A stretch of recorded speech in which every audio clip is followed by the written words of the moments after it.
The King of the Polar Bears by Lyman Frank Baum. The king of the polar bears lived among the icebergs in the far north country. He was old and monstrous big.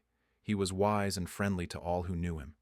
His body was thickly covered with long white hair that glistened like silver under the rays of the midnight sun. His claws were strong and sharp, that he might walk safely over the smooth ice or grasp and tear the fishes and seals upon which he fed. The seals were afraid when he drew near and tried to avoid him, but the gulls, both white and gray, loved him because he left the remnants of his feasts for them to devour. Often his subjects, the polar bears, came to him for advice when ill or in trouble, but they wisely kept away from his hunting grounds, lest they might interfere with his sport and arouse his anger. The wolves, who sometimes came as far north as the icebergs, whispered among themselves that the king of the polar bears was either a magician or under the protection of a powerful fairy. For no earthly thing seemed able to harm him. He never failed to secure plenty of food, and he grew bigger and stronger day by day and year by year. Yet the time came when this monarch of the north met man, and his wisdom failed him. He came out of his cave among the icebergs one day and saw a boat moving through the strip of water which had been uncovered by the shifting of the summer ice. In the boat were men.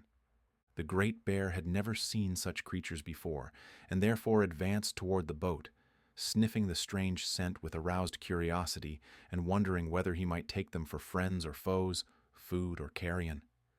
When the king came near the water's edge, a man stood up in the boat and with a queer instrument made a loud bang.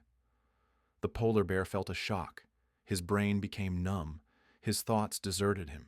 His great limbs shook and gave way beneath him, and his body fell heavily upon the hard ice. That was all he remembered for a time.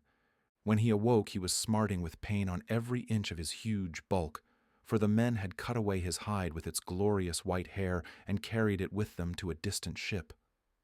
Above him circled thousands of his friends, the gulls, wondering if their benefactor were really dead and it was proper to eat him. But when they saw him raise his head and groan and tremble, they knew he still lived, and one of them said to his comrades, "The wolves were right. The king is a great magician, for even men cannot kill him, but he suffers for lack of covering. Let us repay his kindness to us by each giving him as many feathers as we can spare." This idea pleased the gulls. One after another they plucked with their beaks the softest feathers from under their wings, and flying down, dropped then gently upon the body of the king of the polar bears. Then they called to him in a chorus, "Courage, friend. Our feathers are as soft and beautiful as your own shaggy hair. They will guard you from the cold winds and warm you while you sleep. Have courage, then, and live." And the king of the polar bears had courage to bear his pain and lived, and was strong again. The feathers grew as they had grown upon the bodies of the birds and covered him as his own hair had done. Mostly they were pure white in color, but some from the gray gulls gave his majesty a slight mottled appearance. The rest of that summer, and all through the 6 months of night, the king left his icy cavern only to fish or catch seals for food. He felt no shame at his feathery covering, but it was still strange to him, and he avoided meeting any of his brother bears. During this period of retirement, he thought much of the men who had harmed him, and remembered the way they had made the great bang, and he decided it was best to keep away from such fierce creatures. Thus, he added to his store of wisdom. When the moon fell away from the sky and the sun came to make the icebergs glitter with the gorgeous tintings of the rainbow, 2 of the polar bears arrived at the king's cavern to ask his advice about the hunting season. But when they saw his great body covered with feathers instead of hair, they began to laugh. And one said, "Our mighty king has become a bird. Who ever before heard of a feathered polar bear?" Then the king gave way to wrath. He advanced upon them with deep growls and stately tread, and with one blow of his monstrous paw stretched the mocker lifeless at his feet. The other ran away to his fellows and carried the news of the king's strange appearance. The result was a meeting of all the polar bears upon a broad field of ice, where they talked gravely of the remarkable change that had come upon their monarch.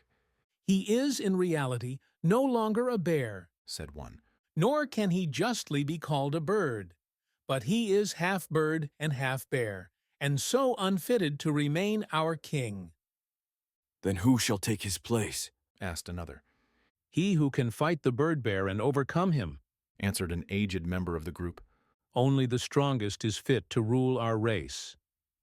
There was silence for a time, but at length a great bear moved to the front and said, I will fight him, Woof, the strongest of our race, and I will be king of the polar bears. The others nodded assent, and dispatched a messenger to the king to say he must fight the great Woof and master him, or resign his sovereignty. For a bear with feathers, Added the messenger, is no bear at all, and the king we obey must resemble the rest of us. I wear feathers because it pleases me. growled the king.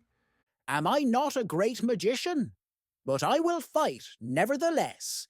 And if Woof masters me, he shall be king in my stead.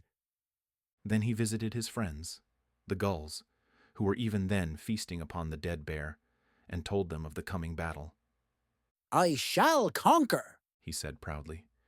yet my people are in the right, for only a hairy one like themselves can hope to command their obedience. The queen gull said, I met an eagle yesterday, which had made its escape from a big city of men. And the eagle told me he had seen a monstrous polar bear skin thrown over the back of a carriage that rolled along the street. That skin must have been yours, O king, and if you wish, I will send 100 of my gulls to the city to bring it back to you. Let them go. said the king gruffly, and the 100 gulls were soon flying rapidly southward. For 3 days they flew straight as an arrow until they came to scattered houses, to villages, and to cities. Then their search began. The gulls were brave and cunning and wise. Upon the 4th day they reached the great metropolis and hovered over the streets until a carriage rolled along with a great white bear robe thrown over the back seat.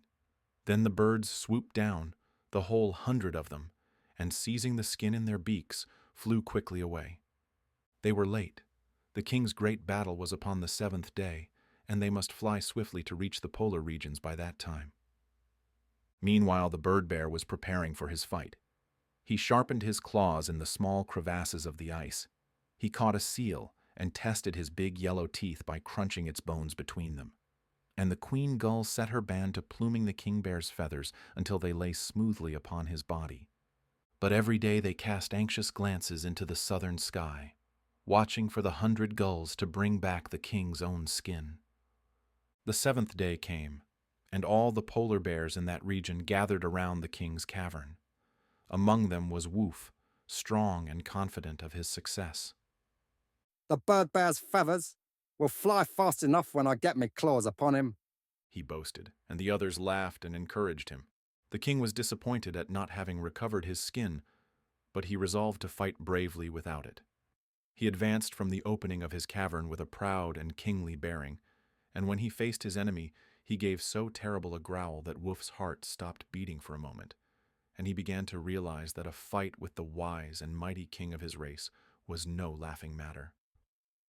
After exchanging 1 or 2 heavy blows with his foe, Woof's courage returned, and he determined to dishearten his adversary by bluster.